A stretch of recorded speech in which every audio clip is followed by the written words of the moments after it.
بسم الله الرحمن الرحيم. الحمد لله وحده والصلاة والسلام على من لا نبي بعده. أما بعد فأعوذ بالله من الشيطان الرجيم. بسم الله الرحمن الرحيم. ومن أحسن قولا ممن دعا إلى الله وعمل صالحا وقال إنني من المسلمين. وقال تعالى في مقام آخر: كنتم خير أمة أخرجت للناس تأمرون بالمعروف وتنهون عن المنكر وتؤمنون بالله. وقال تعالى: يا بني أقم الصلاة وأمر بالمعروف وانهى عن المنكر واصبر على ما أصابك إن ذلك من عزم الأمور. صدق الله مولانا العظيم ونحن على ذلك لمن الشاهدين والشاكرين والذاكرين والحمد لله رب العالمين. قابل احترام بزرگوں، قرآن کریم کی سب سے پہلی آیت جو آپ کے سامنے تلاوت کی گئی وہ 24ویں پارے میں سورہ حامیم سجدہ ہے، جس کا دوسرا نام سورہ فصلت بھی ملتا ہے۔ 33ویں نمبر کی آیت ہے۔ اس میں اللہ تبارک و تعالی نے ایک عظیم عمل کی اہمیت کو بیان کیا، اس کے آداب کو بھی بیان کیا اور اس کے اوصاف کو بھی بیان کیا ہے۔ حضرت مولانا محمد الیاس صاحب رحمۃ اللہ علیہ نے اپنی دینی دعوت میں جو 6 صفات قرآن اور احادیث کی روشنی میں مرتب فرمائے ہیں، ان صفات میں ایک صفت ہے دعوت اللہ، اللہ کی طرف لوگوں کو بلانا۔ یہ کتنا عظیم عمل ہے، قرآن کی متعدد آیات میں اس کا تذکرہ موجود ہے۔ دنیا میں اہل اسلام کے علاوہ دوسری قومیں بھی بستی ہیں، مگر اس امت کی بعثت کا مقصد، اس امت کو دنیا میں بھیجے جانے کا مقصد اور اس امت کی بقا کا مقصد اللہ کے نبی صلی اللہ علیہ وسلم کی ایک عظیم صفت جو اللہ نے 22ویں پارے میں بیان فرمائی: وداعیا الی اللہ، ایک اللہ کی طرف لوگوں کو بلانا۔ یہ اللہ کے نبی صلی اللہ علیہ وسلم کے صدقے طفیل آپ کی امت کو بھی یہ صفت عطا ہوئی ہے اور ایک اہم ذمہ داری اس امت کو دی گئی ہے۔ دنیا کی دوسری قومیں یہ چاہتی ہیں کہ دنیا میں بالادستی، کنٹرول ہم کو حاصل رہے، باقی سب ہماری ماتحتی کے اندر رہے۔ یہ دنیا کی دوسری قوموں کا طریقہ رہا ہے۔ اب یہ بالادستی، غلبہ حاصل کرنے کے لیے چاہے فوجی طاقت کا استعمال کرنا پڑے، چاہے معیشت پر کنٹرول کرنا پڑے، چاہے کتنے ہی اس کے لیے اللہ کی نافرمانیاں کرنی پڑے، مگر غلبہ ہم کو حاصل ہو، باقی دوسری قومیں ہماری ماتحتی میں زندگی گزارے۔ مسلمانوں کا یہ مقصد نہیں ہے۔ مسلمانوں کا مقصد یہ ہے کہ پوری دنیا کو اچھائی سے بھر دو، پوری دنیا کو اللہ کے دین کی طرف بلاؤ اور برائیوں کا خاتمہ اس دنیا سے کر لو۔ اس لیے اللہ تعالیٰ نے 4 پارے کی 104 نمبر کی آیت میں بہت تاکید حکم دیا ہے: وَلْتَكُمْ مِنْكُمْ أُمَّةٌ يَدْعُونَ إِلَى الْخَيْرِ وَيَأْمُرُونَ بِالْمَعْرُوفِ وَيَنْهَوْنَ عَنِ الْمُنْكَرِ۔ فرض کفایہ کے طور پر اس عمل کو بیان کیا گیا کہ تم میں ایک جماعت تو ایسی ہونی چاہیے جو لوگوں کو خیر کے کام کی طرف ابھارے، لوگوں کی زندگیوں سے اللہ کی نافرمانیوں کو دور کرے۔ وَأُولَئِكَ هُمُ الْمُفْلِحُونَ، اور یہ لوگ کامیاب ہیں۔ معلوم ہوا کہ اس امت کی دنیا میں بعثت کا بھیجے جانے کا مقصد یہ ہے کہ پوری دنیا کو اچھائیوں سے بھر دو، پوری دنیا کو نیکیوں سے بھر دو اور پوری دنیا سے باقاعدہ برائیوں کا خاتمہ کرو، چاہے بالادستی حاصل ہو یا نہ ہو، اس سے کوئی مطلب نہیں ہے، لیکن اللہ کے بندوں کو اللہ کی طرف بلاؤ۔ تو اس عظیم آیت میں ایک عظیم عمل کا تذکرہ ہے، وہ ہے دعوت اللہ، آج ہم اس کو سمجھیں کہ دعوت اللہ کیا ہے۔ اس کا معنی ہوتا ہے اللہ کی طرف بلانا۔ اللہ کی طرف بلانے کا مطلب یہ نہیں ہے کہ کسی بندے کو پکڑ کر لے آئے اور کہا کہ چلو اللہ کے سامنے ٹھہراتا ہوں تم کو۔ اللہ تو وراء الورا ہے، اللہ کے سامنے کیسے کھڑا کر سکتے ہیں؟ اس لیے دعوت اللہ کا مطلب ہے دعوت الی دین اللہ، اللہ کے دین کی طرف اللہ کے بندوں کو بلانا۔ اور یہ اللہ تعالیٰ فرماتے ہیں دنیا میں ہر انسان اپنے مشن پر کام کرتا ہے۔ کوئی اپنی تہذیب کی دعوت دیتا ہے، کوئی اپنے کلچر کی دعوت دیتا ہے، کوئی اپنے مشین کی دعوت دیتا ہے، مستقل ایک مشن پر کام کر رہا ہے۔ کوئی کیپٹلزم کی دعوت پیش کر رہا ہے، کوئی اشتراکی نظام کی دعوت پیش کر رہا ہے، مگر اسلام کا عظیم دائی لوگوں کو اللہ کی فرما برداری کی دعوت پیش کرتا ہے۔ یہ ہے دعوت اللہ کا مطلب۔ آج یہ امت دائی بننے کے بجائے مدعو بن چکی ہے، اس لیے غیروں کے طریقے ہمارے اندر بہت تیزی سے آ رہے ہیں۔ غیر ہم کو بتا رہے ہیں کہ اگر تمہیں اپنی صورت اور شکل اختیار کرنی ہے تو ہمارے طریقے مارکیٹ میں موبائل کے راستے سے، ٹی وی کے راستے سے آسانی سے دیکھ سکتے ہیں، وہ طریقے تم اپناؤ۔ آج ہماری صورتیں غیروں کے طریقوں کے مطابق، وہ دائی بن چکے، ہم مدعو بن چکے ہیں۔ جنم دن منانا ہے تو تم کو کیا کرنا چاہیے؟ وہ طریقہ ہم سے سیکھیے۔ آج ہمارے بچے وہ طریقے اپنا رہے ہیں، تو غیر دائی بن چکے ہیں، ہم مدعو بن چکے ہیں۔ حالانکہ اس قوم کو قیامت تک دائی بن کر کے اللہ تعالیٰ نے بھیجا ہے۔ شادی بیاہ میں کون سا طریقہ آپ کو اپنانا چاہیے؟ آج غیروں کے ذریعے ہم وہ طریقے اپنی زندگیوں کے اندر داخل کر رہے ہیں، تو وہ دائی بن چکے، ہم مدعو بن چکے ہیں، جس کی وجہ سے آج ہمارا ویلیو دنیا سے ختم ہوتا جا رہا۔ حضرات صحابہ کرام نے اس چیز کی اہمیت کو سمجھا تھا، وہ دائی بن چکے تھے، اپنے ہر عمل سے لوگوں کو اللہ کی فرما برداری کی طرف بلا رہے تھے۔ اس لیے اللہ تعالیٰ فرماتے ہیں دنیا میں بے شمار طریقے کی دعوت رائج ہے، وَمَنْ أَحْسَنُ قَوْلًا مِّمَّنْ دَعَا إِلَى اللَّهِ، مگر اس سے بہتر بات کس کی ہو سکتی ہے؟ جو اللہ کے بندوں کو اللہ کی طرف بلائے اور یہ دعوت امت کے سامنے پیش کرے کہ ایک اللہ کی طرف آ جاؤ، اپنا رخ آخرت کی طرف پھیر لو، یہ زندگی فانی ہے، اپنی زندگی میں اللہ کے احکامات ہیں اور اللہ کے رسول صلی اللہ علیہ وسلم کے طریقے ہیں، تو ہم دنیا اور آخرت میں سرفروش ہو سکتے ہیں۔ انسان نکاح کرتا ہے تو یہ سمجھتا ہے ارے گھر میں آخری نکاح ہے، اگر اس مرتبہ رسومات کا اہتمام کر لیا تو کیا فرق پڑے گا؟ ارے یہی طریقہ تم کو دنیا اور آخرت میں وبال کا ذریعہ بن جائے گا۔ تو اس قوم کو اللہ تعالیٰ نے دائی بنا کر کے بھیجا ہے۔ دوسری بات، دائی کے کیا اوصاف ہونے چاہیے، یہ قرآن کی اس آیت میں بیان کیے گئے۔ اس کا عمل سب سے عظیم عمل ہے۔ دوسری شرط اس میں بیان کی گئی وَعَمِلَ صَالِحًا، کہ خود نیک عمل کا اہتمام کرے۔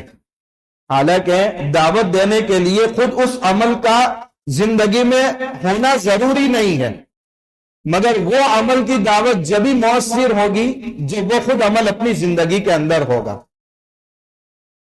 ایک ڈاکٹر لوگوں کو کہہ رہا ہے پانی نقصان دہ ہے مت پیو، مگر خود شکم سیر ہو کر کے پانی پی رہا ہے، تو اس کی بات کا لوگ لحاظ تو رکھیں گے، مگر یہ بات اتنی مؤثر نہیں ہوگی جتنی عمل کے بعد مؤثر ہوتی ہے۔ کیونکہ ایک آدمی ایک بات کی دعوت دے رہا ہے مگر خود اس پر عمل پیرا نہیں ہے، تو عام لوگ کیا سمجھیں گے؟ جس بات کی دعوت دی جا رہی ہے اگر وہ اتنی ہی اہم ہوتی تو خود حضرت کیوں عمل نہ کرتے؟ لوگوں کے سامنے تو اہمیت بیان ہو رہی ہے مگر خود اس پر عمل نہیں کر رہے ہیں، تو مطلب خود دل میں اہمیت نہیں ہے، تو لوگوں کے دلوں میں وہ چیز مؤثر نہیں بنے گی۔ اس لیے قرآن کہہ رہا ہے وَعَمِلَ الصَّالِحِ، اس چیز پر عمل پیرا ہو جاؤ۔ اگر ہم دوسروں کو نماز کی دعوت دے رہے ہیں اور خود نماز نہیں پڑھ رہے ہیں تو یہ دعوت دینا نقصان دہ نہیں ہے، بے نمازی بھی نماز کی دعوت دے رہے، مگر یہ دعوت مؤثر جب ہوگی جب ہماری زندگیوں کے اندر نماز ہوگی۔ آپ صلی اللہ علیہ وسلم نے اپنی امت کو 5 وقت کی نماز کی دعوت دی، اور خود کی زندگی میں آپ دیکھیں تو 6 نمازوں کی دعوت کا اہتمام ہے۔ آپ نے تہجد کی نماز اپنے اوپر فرض کر رکھی ہے۔ آپ نے امت کو پورے سال میں 30 روزوں کے اہتمام کی دعوت دی، مگر آپ کا معمول یہ ہے کہ آپ مہینے میں کبھی 3 دن کے روزوں کا اہتمام کر دیں گے، شعبان کے اکثر دن آپ کے روزے کی حالت میں گزر رہے ہیں۔ صحابہ کرام غزوہ خندق کے موقع پر اللہ کے نبی صلی اللہ علیہ وسلم کے پاس گئے اور کہا یا رسول اللہ اب تو پیٹ کمر سے لگ چکا ہے، یعنی نوبت یہاں تک پہنچ چکی ہے، اب تو اللہ سے دعا کرے تو کچھ کھانے کا انتظام ہو جائے، ہم ہوتے تو صبر کر لو۔ لیکن اللہ کے نبی صلی اللہ علیہ وسلم اپنا دامن اٹھا کر کے کہہ رہے ہیں اگر تمہارے پیٹ پر 1 پتھر ہے تو میرے پیٹ پر 2 پتھر ہیں۔ تو اپنی زندگی کے اندر اس عمل کو داخل کرے تو پھر وہ بعد میں چل کر کے بہت زیادہ مؤثر بنتا ہے۔ اور تیسری چیز بتائی وقال اننی من المسلمین، کہ دائی کے اندر تواضع ہونی چاہیے۔ میں جس چیز کی طرف آپ کو بلا رہا ہوں میں بھی فرما برداروں میں سے ہوں، میں آپ کو اللہ کی فرما برداری سکھا رہا ہوں تو یاد رکھے میں بھی اسی کا فرما بردار ہوں، اور میں اکیلا نہیں ہوں۔ مسلمین کا لفظ پلورل استعمال کیا ہے، جمع کا لفظ استعمال کیا ہے تاکہ تکبر پیدا نہ ہو۔ میں اللہ کا اکیلا فرما بردار نہیں ہوں، بے شمار بندے اللہ کے فرما بردار گزرے ہیں، ان میں سے ایک اللہ کے توفیق سے میں بھی ہوں، اور میرے دل میں یہ بات آتی ہے کہ میں آپ کو بھی اللہ کا فرما بردار بناؤں۔ اللہ تعالیٰ نے ہندوستان پر جب بھی حالات آئے ہیں اللہ نے وعدہ کر رکھا ہے اس دین کی حفاظت کا۔ سورج یہاں غروب ہوتا ہے تو یہاں سے نکلتا ہے، اگر اسلام کو یہاں دبانے کی کوشش ہوگی تو اللہ تعالیٰ اسلام کو یہاں سے زندہ کریں گے۔ آپ دیکھ رہے ہیں فلسطین کے حالات بد سے بدتر ہوتے جا رہے ہیں، مگر حلب شہر پورا فتح ہوتا جا رہا ہے۔ اللہ تعالیٰ کہاں سے اپنے مجاہدین کو پیدا کرتا ہے۔ ہندوستان کی تاریخ بھی کچھ اس طرح کی ہے، جب انگریزوں کا ناپاک سایہ اس ملک کے اوپر پڑا تو اللہ تعالیٰ نے پورے خاندان کو دین کی خدمت کے لیے قبول کیا۔ حضرت شاہ ولی اللہ محدث دہلوی رحمت اللہ علیہ، کبھی دہلی جانا ہو تو ایک مقبرہ ہے مہدیان کر کے، ضرور جانا چاہیے۔ اللہ نے اس خاندان سے بڑی عظیم خدمت لی ہے اور پورا خاندان دین کے خاطر قربان ہو گئے۔ ایک شخصیت کا میں نے اس سے پہلے تذکرہ کیا تھا، حضرت مولانا رحمت اللہ کیرانوی صاحب، کہ جن کی خدمت کی بنیاد پر اللہ تعالیٰ نے اس ملک کے اندر اسلام کو محفوظ رکھا۔ پھر ایک وقت وہ آیا کہ شہر کے شہر مرتد ہونے لگے تو اللہ تعالیٰ نے ایک عظیم داعی کو اس ملک کے اندر کھڑا کیا، وہ ہے حضرت مولانا محمد الیاس صاحب رحمت اللہ علیہ۔ ان کے والد تھے حضرت مولانا محمد اسماعیل صاحب رحمت اللہ علیہ، اور ان کے بڑے بھائی تھے حضرت مولانا محمد صاحب رحمت اللہ علیہ۔ ابتدا میں ان تینوں حضرات کی بڑی عظیم قربانیاں رہی ہیں۔ حضرت مولانا منظور صاحب نعمانی رحمہ اللہ، انہوں نے ایک کتاب لکھی ہے تحدیث نعمت، اس میں ایک باب قائم کیا ہے کہ میں نے اللہ کے نیک بندوں کو تلاش کیا اور ہر بندے کے پاس جا کر کے میں نے ملاقات کی اور ان کو کیسا پایا۔ ایک باب قائم کر کے اس میں ان اللہ کے نیک بندوں کے حالات لکھے ہیں۔ اس میں حضرت مولانا محمد الیاس صاحب رحمت اللہ علیہ کے وہ حالات لکھے ہیں جو آپ نے کسی سے سنے نہیں ہیں بلکہ آپ نے اپنی آنکھ سے خود دیکھے ہیں۔ حضرت مولانا عبد القادر صاحب رائے پوری رحمت اللہ علیہ سے حضرت مولانا محمد منظور صاحب نعمانی رحمت اللہ علیہ کا اصلاحی تعلق قائم تھا، بہت گہرا تعلق تھا۔ ایک مرتبہ حضرت مولانا عبد القادر صاحب رائے پوری رحمت اللہ علیہ فرمانے لگے مولانا منظور حضرت دہلوی کے پاس آپ جایا کرو۔ مولانا محمد الیاس صاحب رحمت اللہ علیہ کو حضرت دہلوی کے نام سے یاد کیا جاتا تھا، تو مولانا منظور صاحب نعمانی رحمت اللہ علیہ فرمانے لگے کہ حضرت مولانا الیاس صاحب رحمت اللہ علیہ کی عظمت میرے دل میں ضرور ہے مگر میرا حضرت سے کوئی خصوصی تعلق نہیں ہے۔ تو حضرت مولانا عبد القادر صاحب رائے پوری رحمت اللہ علیہ نے ایک عجیب بات بیان فرمائی، کہا اللہ تعالیٰ کا بیک وقت اپنے تمام بندوں سے تعلق ہوتا ہے مگر کچھ خاص بندے ایسے ہوتے ہیں کہ جن سے اللہ تعالیٰ کا خاص تعلق ہوتا ہے، یعنی خصوصی تعلق ہوتا ہے۔ اللہ بہتر جانتا ہے کہ اللہ تعالیٰ کا اس وقت کس بندے سے کون سا خصوصی تعلق ہے، مگر میرا خیال یہ ہے کہ اللہ تعالیٰ کا اس وقت حضرت مولانا الیاس صاحب رحمت اللہ علیہ سے خصوصی تعلق، آپ ان کی مجلسوں میں جایا کریں۔ تو حضرت فرماتے میں نے ارادہ کر لیا، حالانکہ علم کے پہاڑ علامہ انور شاہ کشمیری رحمت اللہ علیہ کے شاگرد اور کسی سے متاثر نہ ہونے والی شخصیت، بڑے زبردست انداز میں حضرت مولانا منظور صاحب نعمانی رحمت اللہ علیہ کسی کو پرکھتے تھے۔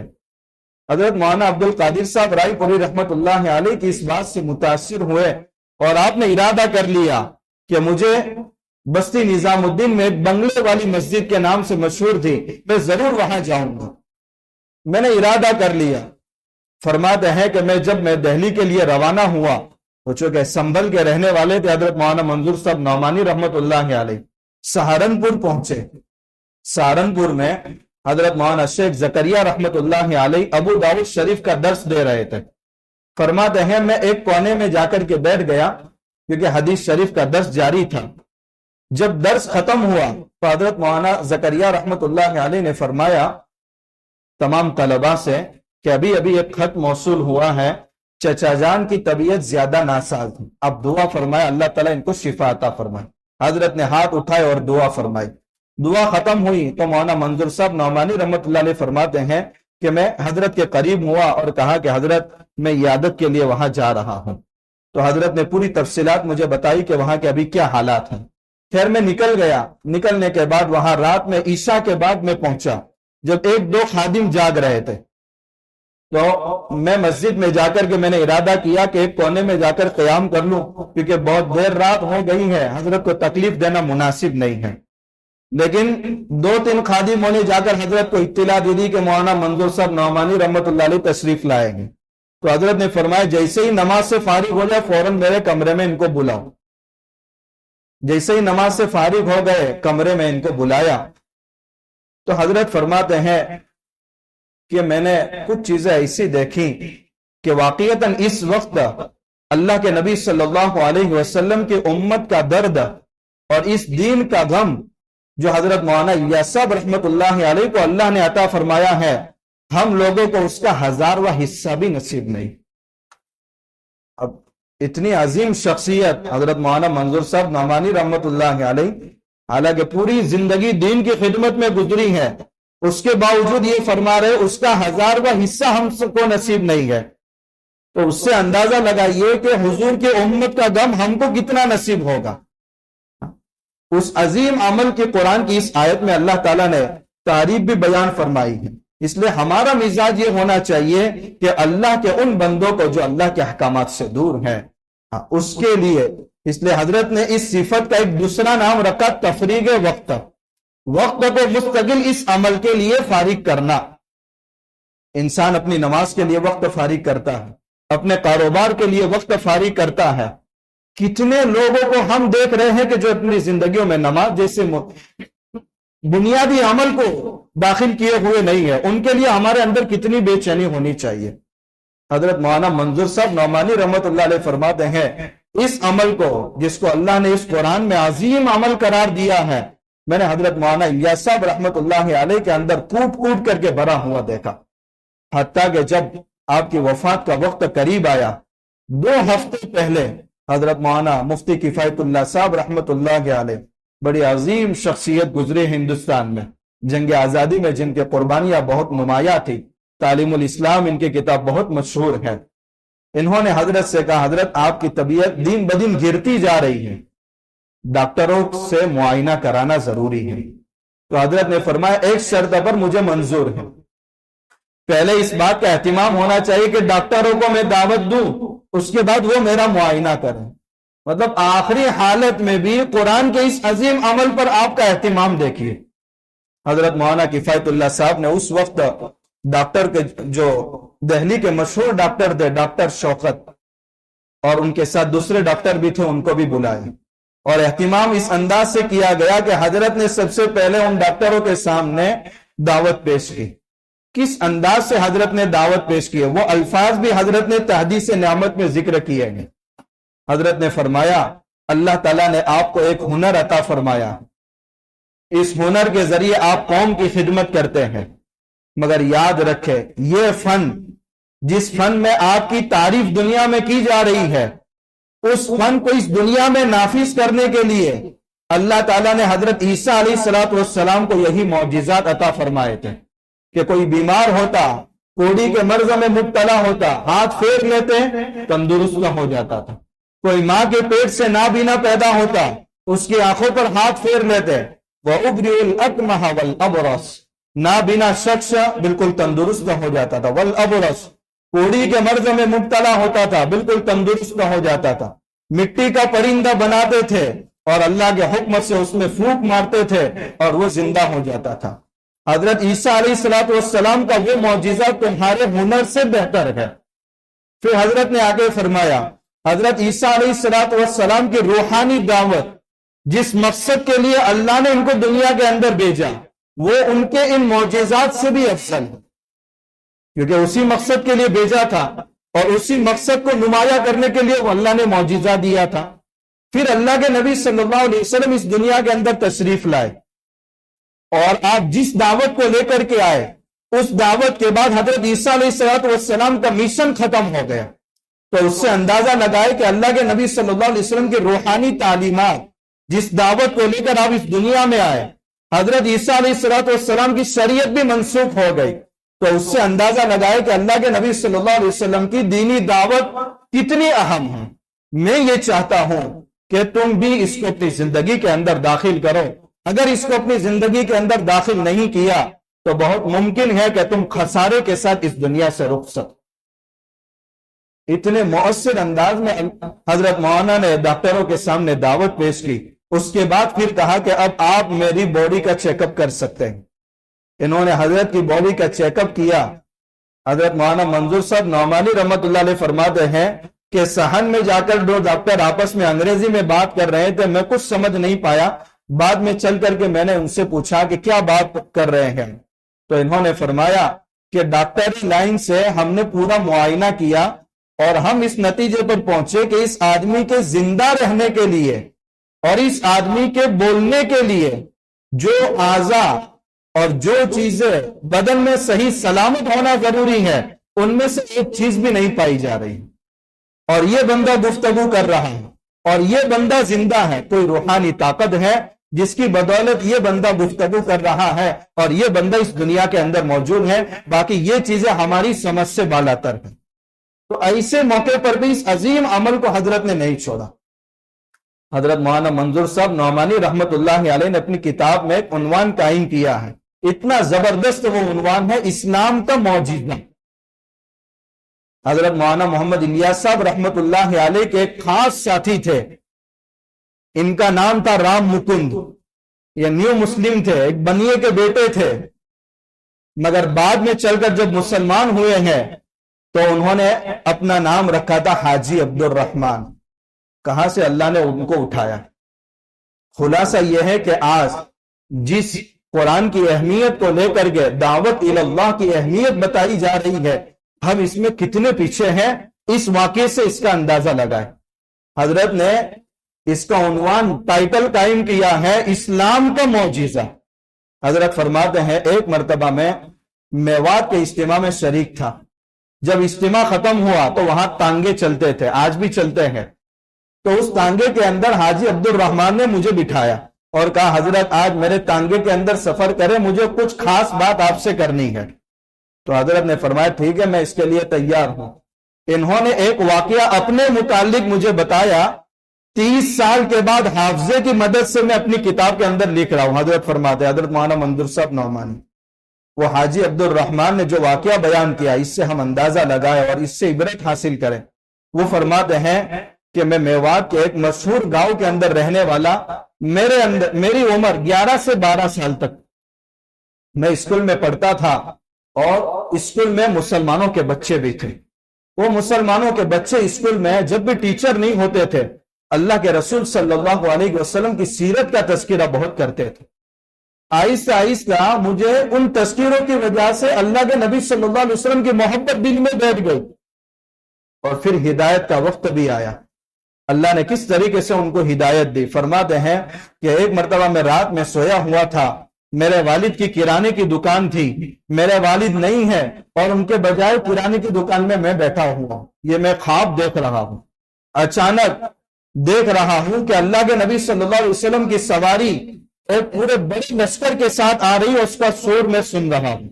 کچھ عورتیں سودا لے رہی ہیں، تو میں نے ان کو منع کیا کہ میں پہلے یہ سواری دیکھ لیتا ہوں، اس کے بعد تم کو سودا دیتا ہوں۔ مگر عورتیں تو ہوتی ہیں اجلت پسند، انہوں نے کہا کہ پہلے ہم کو سودا دو، اس کے بعد دوسرا کام کرو۔ تو میں ان کو سودا دینے میں لگ گیا، اتنے میں میرے دکان کے سامنے سے حضور کی سواری گزر گئی۔ جب سواری گزر رہی تھی تو میں نے ترازو اپنے ہاتھ سے پٹکا اور پھر فوراً باہر گیا، مگر حضور کا پیچھے کا حصہ مجھے نظر آیا، آگے سے زیارت نہیں ہو سکی۔ اب میری آنکھ کھل گئی، اس خواب کا اتنا اثر، حالانکہ 11-12 سال کا بچہ ہے، لیکن زندگی کہاں سے بدلی ہے۔ اللہ کے نبی صلی اللہ علیہ وسلم کی سیرت کا تذکرہ مسلمانوں کو چھوٹے بچے اسکولوں میں کر رہے ہیں۔ آج حضور کی سیرت کا تذکرہ ہمارے گھروں میں نہیں ہوتا، ہمارے بچوں میں کیسے حضور کی محبت پیدا ہوگی؟ اس لیے اس واقعے سے ہمیں عمل کی نیت سے اس کو سننا ہے۔ میں دوسرے دن جب اسکول کے اندر گیا تو میرے میتھ کے ٹیچر تھے، دیکھ رہے ہیں کہ یہ بچہ گمسم بیٹھا ہے، مجھے قریب میں بلایا، بلانے کے بعد کہا کیا بات ہے؟ کہا میں نے رات میں ایک سپنا دیکھا ہے اور محمد صلی اللہ علیہ وسلم کے ادھورے درشن ہوئے ہیں، مجھے کچھ سمجھ میں نہیں آتا کہ میں اب کیا کروں۔ بہت ڈانٹا کہ اس کی طرف توجہ نہیں دینی چاہیے تو اپنی جگہ پر بیٹھ جا، مگر وہ پڑھا بھی رہے ہیں، مجھے کچھ بھی سمجھ میں نہیں آ رہا۔ وہ خواب کا اثر، یہ اللہ تعالیٰ کی طرف سے ہدایت کا وقت آ چکا تھا۔ حالانکہ غیر مسلم تھا وہ ٹیچر، 2-3 بار بلا کر کے اتنا ڈانٹا تاکہ بچے کے دماغ سے وہ خواب کا اثر نکل جائے، مگر کسی طریقے سے وہ بچے کے ذہن سے خواب کا اثر نکلنے والا نہیں۔ اسکول کی چھٹی ملنے سے پہلے وہ ٹیچر ان کے گھر پہنچ گئے اور کہا کہ اپنے بچے کی خبر رکھنا، یہ بچہ قریب ہے کہ مسلمان ہو جائے گا۔ ماں باپ بہت پریشان ہوئے، انہوں نے میرے والد سے کہا، میرے والد نے میری والدہ سے کہا، حالانکہ بہت مالدار گھرانے سے تعلق تھا ان کا، بنیے کے بیٹے تھے۔ میں شام کو گھر آیا تو میرے والدین کو میں نے پریشان دیکھا، مگر میں نے ارادہ کر لیا کہ مجھے کہیں جا کر کے اسلام قبول کرنا ہے۔ میں تھوڑا تھوڑا رابطہ مسلمانوں سے بنا رہا تھا، کہ میں کہاں جاؤں؟ تو کسی نے بتایا کہ بستی نظام الدین میں ایک چھوٹی مسجد ہے، بنگلے والی مسجد، وہاں حضرت مولانا محمد صاحب، یہ حضرت مولانا الیاس صاحب رحمۃ اللہ علیہ کے سب سے بڑے بھائی تھے، وہ اللہ کا ایسا بندہ ہے کہ جو چھوٹے بچوں کو دین بھی سکھاتا ہے اور اپنے پاس بھی رکھتا ہے اور کھانے پینے کا سب کا انتظام کرتا ہے۔ تو میں نے راستہ معلوم کیا کہ کس طریقے سے میں میوات سے سیدھا دہلی پہنچ سکتا ہوں۔ میں نے گھر سے ایک دن موقع پا کر کے کچھ پیسے لیے اور سیدھا روانہ ہو گئے۔ بعد میں پتا چلا کہ میری جدائیگی میں والدین روتے رہے۔ میں حضرت مولانا محمد صاحب رحمت اللہ علیہ کے پاس گیا اور سارا ماجرا سنایا، وہاں جا کر کے اسلام قبول کیا۔ اسلام قبول کرنے کے بعد حضرت مولانا محمد صاحب میرے ابا بھی بن گئے اور میری امی بھی بن گئے، مطلب اتنا میرا خیال رکھا۔ انہوں نے مجھے دین کی تعلیم دلانے کا پورا اہتمام کیا۔ حضرت مولانا منظور صاحب نعمانی رحمت اللہ علیہ کو حاجی عبد الرحمن خود واقعہ سنا رہے، جن کا نام تھا رام مکند، اور ان کو مکندا کے نام سے یاد کیا جاتا تھا۔ وہ فرماتے ہیں پھر بعد میں چل کر، چونکہ میں تو بنیے کا بیٹا تھا اور بنیے کا بیٹا ہمیشہ تجارت کی طرف ہی توجہ رکھتا ہے، تو میں جو گھر سے پونجی لے کر آیا تھا مولانا محمد صاحب کو میں نے نہیں بتایا۔ میں نے موقع دیکھا کہ کہاں فائدہ ہوتا ہے، اسی میں وہ پونجی لگا دی، اور اللہ نے اتنی برکت دی کہ بعد میں چل کر ایک بڑا مدرسہ میں نے قائم کیا، اور وہ مدرسہ قائم کرنے کے بعد میں میوات کے علاقوں میں نکل جاتا تھا اور لوگوں کو دین کی دعوت دیتا تھا۔ ایک مرتبہ میوات کے ایسے علاقے میں گیا کہ جہاں خرافات اور بدعات اتنی عام تھی کہ وہاں پیر رکھنا مشکل تھا۔ دین کی بات تو سننا بہت دور کی بات، وہاں پیر رکھنا مشکل تھا، لیکن میں وہاں ہمت کے ساتھ ایک ایسے موقع پر گیا کہ پورے علاقے میں پانی پورا کا پورا کھارا ہی تھا، بہت دور سے ان کو میٹھا پانی لانا پڑتا تھا۔ تو ایک مرتبہ میں ان کو دین کی دعوت دینے کی غرض سے گیا۔ انہوں نے کہا اے میاں سن، میواتی ذرا زبان کے بہت سخت ہوتے ہیں، اے حاجی، اے میاں سن، تیری دین کی بات ہم بعد میں سنیں گے، یا ہم بورنگ کا کام شروع کر رہے ہیں، دعا اگر میٹھا پانی نکلا تو تیری بات سنیں گے، اور اگر کھارا پانی نکلا تو تیری بات نہیں سنیں گے۔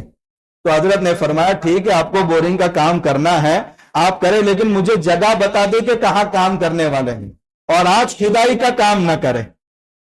تو انہوں نے جگہ بھی بتا دی، حضرت نے رات میں دعا کی، ایک خصوصی صفت بعد میں اللہ نے ان کو مستجاب الدعوات بنا دیا تھا۔ حضرت مولانا الیاس صاحب رحمت اللہ علیہ کسی اہم موقع پر ان کے کمرے کے پاس جاتے تھے اور کنڈی کھٹکھٹاتے تھے اور کہتے تھے حاجی عبد الرحمن باہر آؤ، ایک مخصوص معاملے میں دعا کی ضرورت ہے۔ کہاں سے اللہ نے اٹھایا، اور مستجاب الدعوات ایسے شخص کو کہتے ہیں جب بھی ہاتھ اٹھائے اللہ نام مراد نہ لوٹائے، یعنی ہر مراد ان کی پوری ہو جائے۔ اتنے مستجاب الدعوات کے منصب پر اللہ نے ان کو فائز کیا۔ انہوں نے رات میں دعا کی کہ اللہ کھارا پانی بھی تیرے قبضے قدرت میں ہے اور میٹھا پانی بھی تیرے قبضے قدرت میں ہے، تو کھارا پانی اگر یہاں سے نکال دے تجھے کون پوچھنے والا ہے، مگر اگر میٹھا پانی اگر یہاں سے نکال دیا تو تیرے ان بندوں کا کام بن جائے گا۔ رات میں دعا کی، دعا کے بعد پھر سب صبح میں آئے اور حضرت نے سب سے پہلا فاوڑا مارا اور اس کے بعد کہا کہ اب کھدائی کا کام شروع کرو۔ جب کھدائی پانی کے قریب تک پہنچنے لگے تو حضرت نے فرمایا اب رک جاؤ، سب کو روک دیا، اور اس کے بعد پھر اللہ تعالیٰ سے یہی دعا کی اور کہا کہ اب کام شروع کرو۔ جب آگے کام پہنچا اور پانی کا پہلا فوارہ نکلا ہے تو حضرت نے پیا تو اللہ کا کرنا ایسا ہوا کہ میٹھا پانی وہاں سے نکلا، سب نے پیا اور سب نے اللہ کا شکر ادا کیا اور کہا کہ اب دین کی بات سنو۔ کہ میں نے دین کی بات سنائی۔ حضرت مولانا منظور صاحب نعمانی رحمت اللہ علیہ کو فرماتے ہیں 1400 لوگ میرے ہاتھ پر مسلمان ہوئے۔ کتنے؟ 1400 لوگ۔ اللہ نے کہاں سے اٹھایا اور کہاں تک پہنچایا؟ ان 1400 لوگوں کو اپنے مدرسے میں رکھتے تھے، وہی جو نفع ہوا تھا وہ پورا نفع اس میں خرچ کیا اور ان کو دین کی تعلیم دی۔ آج ہم ایک بے نمازی کو نمازی نہیں بنا سکتے، یہ عمل ہم سے چھوٹ رہا ہے۔ وَمَنْ أَحْسَنُ قَوْلًا مِّمَّنْ دَعَا إِلَى اللَّهِ وَعَمِلَ صَالِحًا وَقَالَ إِنَّنِي مِنَ الْمُسْلِمِينَ۔ اس سے بہتر بات کس کی ہو سکتی ہے جو اللہ کے بندوں کو اللہ کی طرف بلائے۔ یہ دعوت کا کام کہاں سے شروع کرے؟ اس سلسلے میں قرآن ہماری پوری رہبری کرتا ہے۔ سب سے پہلے اپنی ذات سے اس کام کو شروع کرے۔ قُوْ أَنفُسَكُمْ وَأَهْلِيكُمْ نَارًا۔ سب سے پہلے اللہ کے احکامات کو اپنی زندگی کے اندر داخل کرے۔ میں شروع میں بتایا کہ حضرت مولانا الیاس صاحب رحمت اللہ علیہ کی دینی دعوت کے جو 6 صفات ہیں ان میں سے ایک صفت جو قرآن کی آیات کی روشنی میں نے آپ کے سامنے بیان کی۔ حالانکہ 6 صفات پر اگر تفصیل سے بتایا جائے تو کئی جمعہ ناکافی ہو سکتے ہیں۔ انشاءاللہ کوشش کریں گے کہ ایمانیات پر بھی بات ہو، نماز پر بھی بات ہو، علم و ذکر پر بھی بات ہو، اکرام مسلم پر بھی بات ہو، اخلاص نیت پر بھی بات ہو، اور دعوت الی اللہ جس کو آج اس بیان میں موضوع بنایا گیا ہے۔ تو یہ دعوت الی اللہ یعنی اللہ کے دین کی طرف لانا اور آنا، یہ سب سے پہلے اپنی ذات سے شروع ہونا چاہیے۔ اس کے بعد اللہ کے نبی صلی اللہ علیہ وسلم نے اپنے گھر کو پہلے درست ماحول پر لاؤ۔ ہمارے دل میں بے چینی کیوں نہیں ہوتی اگر ہمارے گھر میں اللہ کے رسول صلی اللہ علیہ وسلم کے طریقے چھوٹے جا رہے، اللہ کے احکامات کو اگر چھوڑا جا رہا ہے، ہمارے دلوں میں بے چینی ضرور پیدا ہونی چاہیے۔ یہ داعی کا سب سے پہلا وصف ہوتا ہے کہ جب اللہ کو ناراض کرنے والے عمل اس کے سامنے ہو تو اس کا دل بے چین ہو جاتا ہے۔ اللہ ایک غیر مسلم کو ہدایت دے کر 1400 لوگوں کو اس کے ہاتھ پر مسلمان بنا دے۔ ہم مسلمان ہیں اور اسی مقصد کے لیے اللہ نے ہم کو دنیا کے اندر بھیجا ہے۔ ایک بے نمازی ہمارے ذریعے نمازی نہ بنے، ایک بے دین شخص دین کے احکامات کو اپنی زندگی میں داخل نہ کرے تو ہمارے مقصد کے خلاف ہماری زندگی گزر رہی ہے۔ اللہ ہم کو معاف فرمائے اور اس عمل کو اپنی زندگی کے اندر داخل کرنے کی توفیق عطا فرمائے۔ اپنی ذات سے اس کام کو شروع کرو۔ دوسرے نمبر پر اپنے رشتہ داروں کو بلاؤ۔ اللہ کے نبی صلی اللہ علیہ وسلم کو دوسرا حکم دیا گیا وَأَنذِرْ عَشِيرَتَكَ الْأَقْرَبِينَ، اللہ سے اپنے قریبی رشتہ داروں کو ڈراؤ۔ اس کے بعد اللہ کے نبی صلی اللہ علیہ وسلم نے کوہ صفا پہاڑی پر کھڑے ہو کر کے اپنے قریبی رشتہ داروں کے تمام قبائل کو جمع کیا اور دین کی دعوت ان کے سامنے پیش کی۔ اللہ یہاں تک موقع دے، اس کے بعد پھر اللہ تعالیٰ اگر ہم کو ترقی دے، اور ضرور ترقی دے گا اگر ہمارے اندر یہ صفت آ جائے دعوت الی اللہ، تو اللہ تعالیٰ پوری قوم کو دعوت دینے کا ہم کو ذریعہ بنا دے۔ تو پھر یا قوم اطیعون، اللہ کی اطاعت کرو، پھر پوری قوم کو دعوت دینے کی ذمہ داری ہماری ہے۔ تو یہ کام اپنی ذات سے شروع کرنا، اپنے خاندان کے اندر اس کام کو فروغ دینا، اور اس کے بعد اللہ موقع دے تو پھر علاقوں تک ہمارے لیے یہ دین کی دعوت لے کر کے جانا، یہ اس عظیم صفت پر عمل کرنا ہمارے لیے ضروری ہے۔ ورنہ یہ قوم، یہ امت جس کو یہ عظیم صفت اللہ کے نبی صلی اللہ علیہ وسلم کے صدقے طفیل ملی ہے، یہ اسی طریقے سے بے حیثیت ہوتی رہے گی۔ اگر تم اس کام کو چھوڑ دو گے تو وحی کی برکات سے محروم ہو جاؤ گے۔ کیا مطلب؟ تمہاری حیثیت، یعنی تم داعی کے بجائے مدعو بننا پڑے گا، تم کو غیروں کے طریقے اپنی زندگیوں کے اندر اپنانے پڑیں گے۔ اللہ ہمیں اس کو سمجھنے کی توفیق عطا فرمائے۔ ایک آخری بات، آج 6 دسمبر ہے، مسلمان ایک اللہ کا گھر اپنے ہاتھوں سے چھوڑ چکے ہیں، گوا چکے ہیں۔ اس عظیم عمل کے ذریعے، دعوت اللہ کے ذریعے جتنے بھی مقدس مقامات ہمارے کنٹرول میں ہیں، ان کو آباد کیا جا سکتا ہے۔ اگر مسلمان اللہ کے گھروں کو 100% آباد کرنے کی محنت شروع کرے، اللہ تعالیٰ فرماتے ہیں تم پہلے اپنی حالت کو بدلو، تمہاری حالت بدلے گی، حالات ضرور بدلیں گے۔ ایک مختصر تاریخ 2-3 منٹ میں، 1527 اور 28 عیسوی میں یہ بابری مسجد بنائی گئی تھی۔ جگہ کہاں ہے؟ یو پی کے اندر ایودھیا کے شہر میں اس بابری مسجد کو بنایا گیا۔ اس مسجد کو بنانے والے مغل بادشاہ بابر کا ایک عظیم سپہ سالار میر باقی تھا۔ 400 سال تک مسلمانوں نے اس میں نماز ادا کی ہے، اور یہ 3 عظیم گنبد والی مسجد سے مشہور تھی۔ اس کے بعد 1850 میں حالات ایسے بدلے کہ اس مسجد کے خلاف دعویٰ ٹھوک دیا گیا کہ یہ رام جنم بھومی ہے، یعنی رام کے پیدائش کی جگہ۔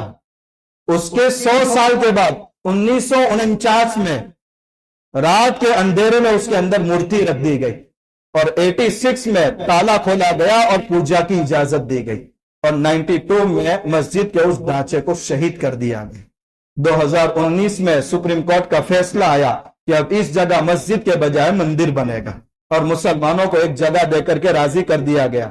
مسلمانوں نے اس نیت سے اس کا احترام کیا کہ آگے اللہ کے گھروں کو نہیں چھیڑا جائے گا۔ مگر مسلمانوں کا یہ عقیدہ ہے کہ ایک مرتبہ جس سرزمین پر اللہ کا گھر تعمیر ہو گیا، 7 زمین نیچے تک تحت الثری، اور 7 آسمان اوپر تک ثریا تک، وہ اللہ کا ہی گھر ہے۔ اس کے اوپر نہ کوئی چیز تعمیر کر سکتے، نہ نیچے کوئی چیز تعمیر کر سکتے، اور وہ قیامت تک اللہ کا گھر رہے گا۔ خیر، جو مقدر تھا وہ ہوا، مگر اب جو اللہ کے گھر ہمارے کنٹرول میں ہیں، ان کو آباد کرنا تو ہم کر سکتے ہیں۔ وہ کس طریقے سے ہم آباد کریں گے؟ جو اللہ کے بندے اللہ کے گھروں سے دور ہیں ان کو دعوت دی جائے۔ جیسے جمعہ میں ہمارا مجمع رہتا ہے، ہر وقت ہر نماز میں ہمارا یہ مجمع رہنا چاہیے۔ 80% مسلمان نمازوں سے دور ہیں۔ باقاعدہ میں دلیل دینے کو تیار ہوں، آپ جمعہ کا مجمع دیکھیں، مسجد کا حصہ کم پڑ رہا ہے، کتنے لوگ واپس جا رہے ہیں، اور ہر مسجد کا یہ حال ہے۔ اور اس کے بعد آپ عصر کی نماز کا ہماری مسجدوں کا حال دیکھیں، کیا حال ہے۔